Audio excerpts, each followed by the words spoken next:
हमारे चारों ओर मौजूद हर चीज को देखें, मतलब जिस फोन पर आप शायद ये सुन रहे हैं, सुबह की एक कप चाय, यहां तक कि जिस हवा में हम सांस ले रहे हैं, क्या कभी सोचा है कि ये सब चीजें असल में किससे बनी हैं? इनकी सबसे बुनियादी पहचान क्या है? आज हम इसी सवाल की तह तक जाएंगे। हमारे पास कक्षा 9 की विज्ञान की पाठ्य पुस्तक से कुछ नोट्स हैं जो हमें पदार्थ या कहिए मैटर की दुनिया में ले जाएंगे। तो चलिए ये समझने की कोशिश करते हैं कि पदार्थ क्या है, क्यों कोई चीज पत्थर की तरह सख्त होती है और कोई पानी की तरह बहती है, और कैसे तापमान का थोड़ा सा बदलाव इन चीजों को पूरी तरह से बदल सकता है। तो शुरुआत सबसे बुनियादी सवाल से करते हैं, आखिर ये पदार्थ है क्या? मतलब नोट्स के हिसाब से तो कोई भी चीज जिसमें वजन हो यानी मास और जो जगह घेरती हो वो पदार्थ है। किताब, पानी, हवा, सब कुछ। पर असली मजा तो इसके बाद शुरू होता है। ये सारी चीजें बहुत ही छोटे छोटे कणों से बनी हैं। बिल्कुल, और असली रहस्य इन्हीं कणों के व्यवहार में छिपा है। ये समझना ऐसा है जैसे किसी भीड़ के व्यवहार को समझना। भीड़ के व्यवहार को? हाँ। ये दिलचस्प है। हाँ, मतलब भीड़ में लोग कैसे खड़े हैं, कितनी तेजी से चल रहे हैं, एक दूसरे से कितना जुड़े हुए हैं, इसी से भीड़ का मिजाज तय होता है। ठीक वैसे ही पदार्थ के कणों की 3 मुख्य विशेषताएं हैं। 3 विशेषताएं? पहली, इन कणों के बीच हमेशा खाली जगह होती है। दूसरी, ये कण कभी रुकते नहीं, हमेशा गति में रहते हैं। और तीसरी, ये कण एक दूसरे को अपनी ओर खींचते हैं, एक आकर्षण बल होता है इनके बीच। अच्छा, तो कणों के बीच की दूरी, उनकी गति और उनके बीच का आकर्षण, यही 3 चीजें तय करती हैं कि कोई चीज ठोस होगी, द्रव होगी या गैस। हाँ, यही पदार्थ की अवस्थाओं का मूल आधार है। यहाँ ये वाकई दिलचस्प हो जाता है।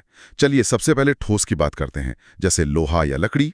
नोट्स बताते हैं कि ठोस में कण एक दूसरे के बहुत करीब होते हैं और उनके बीच आकर्षण बल बहुत मजबूत होता है। बिल्कुल, आप इस आकर्षण बल को उनकी दोस्ती की तरह समझ सकते हैं। ठोस में ये कण पक्के दोस्त हैं, एक दूसरे से कसकर चिपके हुए। अच्छा। उनकी दोस्ती की ताकत उनके इधर उधर भागने की ऊर्जा से कहीं ज्यादा है। वो हिलना तो चाहते हैं, पर दोस्ती इतनी मजबूत है कि सिर्फ अपनी जगह पर कांप कर रह जाते हैं। तो मतलब वो अपनी जगह से हिल नहीं सकते, बस वाइब्रेट कर सकते हैं। हाँ बिल्कुल, इसीलिए ठोस का आकार और आयतन दोनों निश्चित होते हैं। और इसी मजबूत पकड़ की वजह से ठोस को दबाना, मतलब संपीड़ित करना, लगभग नामुमकिन होता है। हाँ, वे बहुत कठोर होते हैं, रिजिड। ठीक है, अब आते हैं द्रव पर, जैसे पानी या दूध। यहाँ कणों के बीच का आकर्षण बल थोड़ा कमजोर होता है ना? हाँ, जैसे ही आप ठोस को गर्म करते हैं, आप असल में उन कणों को ऊर्जा दे रहे होते हैं। उनकी गति बढ़ने लगती है और एक पॉइंट आता है जब उनकी ऊर्जा उनकी दोस्ती पर हावी होने लगती है। तो मतलब पकड़ ढीली पड़ जाती है। बिल्कुल, वे एक दूसरे का हाथ तो नहीं छोड़ते, पर अब वे एक दूसरे के ऊपर फिसल सकते हैं, घूम सकते हैं। तो द्रव में वो दोस्त तो हैं, पर थोड़े ढीले ढाले। यही वजह है कि पानी का अपना कोई आकार नहीं होता। उसे जिस बर्तन में डालो वो उसी का हो जाता है। हाँ, पर वो रहते साथ साथ ही हैं, इसलिए उनका आयतन निश्चित रहता है। 1 लीटर पानी जग में भी 1 लीटर रहेगा और बॉटल में भी। और इसी वजह से द्रव बह सकते हैं। अब गैस की कल्पना कीजिए, जैसे हवा। यहाँ क्या होता होगा? यहाँ तो दोस्ती लगभग खत्म ही हो जाती होगी। आपने बिल्कुल सही पकड़ा। जब हम द्रव को और गर्म करते हैं तो कणों को इतनी ज्यादा ऊर्जा मिल जाती है कि वो दोस्ती के सारे बंधन तोड़ देते हैं। आकर्षण बल लगभग शून्य हो जाता है और कण पूरी तरह से आजाद हो जाते हैं। बहुत तेजी से, बेतरतीब ढंग से हर दिशा में भागते हैं। मतलब गैस का न तो कोई निश्चित आकार होता है, न ही आयतन। ये उपलब्ध पूरी जगह में फैल जाती है। हाँ, और क्योंकि कण बहुत दूर दूर होते हैं, उनके बीच बहुत ज्यादा खाली जगह होती है। इसी वजह से गैसों को बहुत आसानी से दबाया जा सकता है, कंप्रेस किया जा सकता है। नोट्स में ब्राउनियन मोशन का भी जिक्र है। हाँ, ये गैस के कणों की इसी बेतरतीब और तेज गति को कहते हैं, है ना? हाँ। ये असल में बहुत दिलचस्प चीज है। रॉबर्ट ब्राउन ने पानी में पराग कणों को माइक्रोस्कोप से देखते हुए पाया कि वे लगातार जिगजैग तरीके से हिल रहे थे। अच्छा। उन्हें लगा शायद वे जिंदा है, पर असल में पानी के जो अदृश्य कण थे वो उन पराग कणों को हर तरफ से लगातार टक्कर मार रहे थे। अरे वाह! तो ये इस बात का सीधा सबूत था कि पदार्थ सच में छोटे छोटे, हमेशा गति में रहने वाले कणों से बना है। बिल्कुल। तो क्या ये अवस्थाएं हमेशा के लिए तय होती हैं? नोट्स के मुताबिक तापमान और दबाव बदलकर हम इन्हें बदल सकते हैं।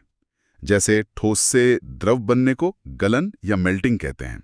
इसका एक बेहतरीन उदाहरण है बर्फ का 0 डिग्री सेल्सियस पर पिघलकर पानी बनना। हाँ, और द्रव से गैस बनने को उबालना या बॉइलिंग कहते हैं, जैसे पानी का 100 डिग्री सेल्सियस पर भाप बनना। हाँ, लेकिन यहाँ एक बहुत ही हैरान करने वाली बात छिपी है, जिसे कहते हैं गुप्त ऊष्मा या लेटेंट हीट। गुप्त ऊष्मा। सोचिए, अब बर्फ के कटोरे को गर्म कर रहे हैं और उसमें एक थर्मामीटर लगा है। जैसे जैसे बर्फ पिघलना शुरू होती है, आप देखेंगे कि थर्मामीटर 0 डिग्री पर आकर अटक गया है। एक मिनट, आप गर्मी दे रहे हैं लेकिन तापमान बढ़ ही नहीं रहा। नहीं बढ़ रहा। जब तक बर्फ का आखिरी टुकड़ा पिघल नहीं जाता, तापमान 0 ही रहेगा। तो वो ऊर्जा जा कहाँ रही है? वही तो जादू है। वो सारी ऊर्जा तापमान बढ़ाने में नहीं, बल्कि उन कणों की पक्की दोस्ती को ढीली दोस्ती में बदलने में खर्च हो रही है। वो ऊर्जा आकर्षण बल को तोड़ने में लग रही है। अरे वाह, मतलब अवस्था बदलने में ऊर्जा खर्च हो रही है। हाँ, इसी छिपी हुई ऊर्जा को गुप्त ऊष्मा कहते हैं। और यही चीज पानी के उबलने पर भी होती होगी, जब पानी 100 डिग्री पर पहुंचता है। बिल्कुल, उसका तापमान तब तक नहीं बढ़ता जब तक सारा पानी भाप ना बन जाए। और पानी को भाप में बदलने के लिए तो बहुत ज्यादा गुप्त ऊष्मा लगती है, लगभग 2260 जूल प्रति ग्राम। इतना ज्यादा? हाँ, और यही वजह है कि 100 डिग्री सेल्सियस के उबलते पानी से ज्यादा खतरनाक जलन 100 डिग्री सेल्सियस की भाप से होती है। अच्छा। क्योंकि उस भाप के हर कण में ये 2260 जूल की अतिरिक्त छिपी हुई ऊर्जा होती है। और कुछ पदार्थ तो बीच की द्रव अवस्था में आते ही नहीं, वे ठोस से सीधे गैस बन जाते हैं। इसे ऊर्ध्वपातन या सब्लिमेशन कहते हैं। हाँ, ये तब होता है जब कुछ खास तापमान और दबाव पर कणों को इतनी ऊर्जा मिल जाती है कि वे द्रव अवस्था को पूरी तरह से लांघ जाते हैं। जैसे कपूर या ड्राई आइस। बिल्कुल, कपूर या नेफ्थलीन की गोलियां वो धीरे धीरे छोटी होती जाती हैं और गायब हो जाती हैं, बिना कोई गीला निशान छोड़े। हम अक्सर वाष्पीकरण यानी इवेपोरेशन और उबालना यानी बॉइलिंग को एक ही समझ लेते हैं। हाँ, पर इनमें एक बड़ा अंतर है ना? हाँ, जमीन आसमान का फर्क है। उबालना यानी बॉइलिंग एक हिंसक प्रक्रिया है। ये एक निश्चित तापमान पर होती है, जिसे हम क्वथनांक या बॉइलिंग पॉइंट कहते हैं। और ये पूरे द्रव में एक साथ होती है। सही कहा। हम बुलबुले नीचे से ऊपर आते हुए देखते हैं, लेकिन वाष्पीकरण एक शांत, धीमी प्रक्रिया है। ये किसी भी तापमान पर हो सकती है और ये सिर्फ द्रव की सतह पर होती है। अच्छा, सिर्फ सतह पर? हाँ, होता यह है कि सतह पर मौजूद कुछ कण, जिन्हें बाकी कणों से थोड़ी ज्यादा ऊर्जा मिल जाती है, वो आकर्षण बल को तोड़कर हवा में उड़ जाते हैं। गीले कपड़ों का सूखना इसका सबसे अच्छा उदाहरण है। हम उन्हें उबालते तो नहीं, फिर भी वे सूख जाते हैं। बिल्कुल। और वाष्पीकरण हमेशा ठंडक पैदा करता है। ठंडक कैसे?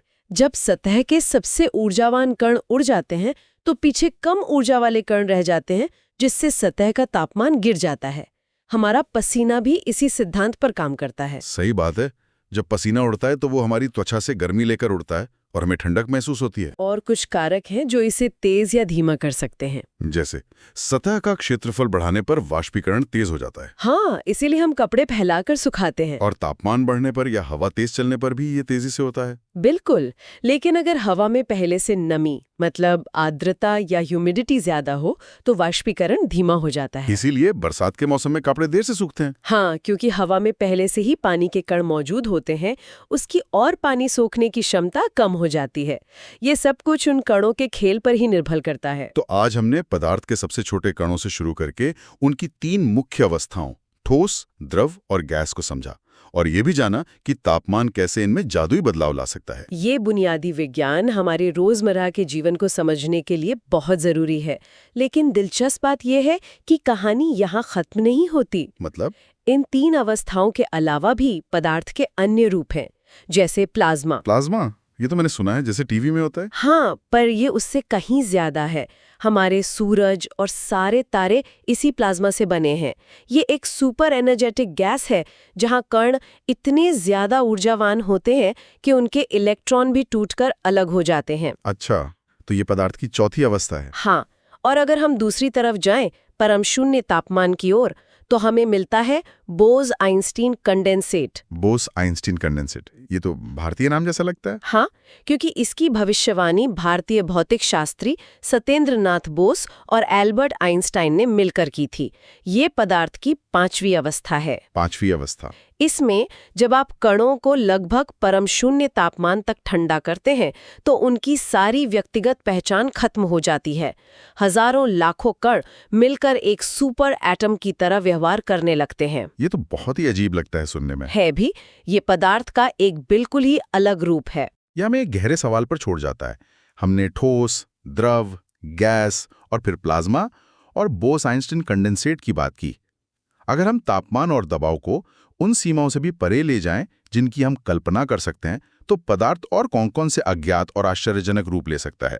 शायद कुछ ऐसे रूप जिनकी खोज होना भी बाकी है।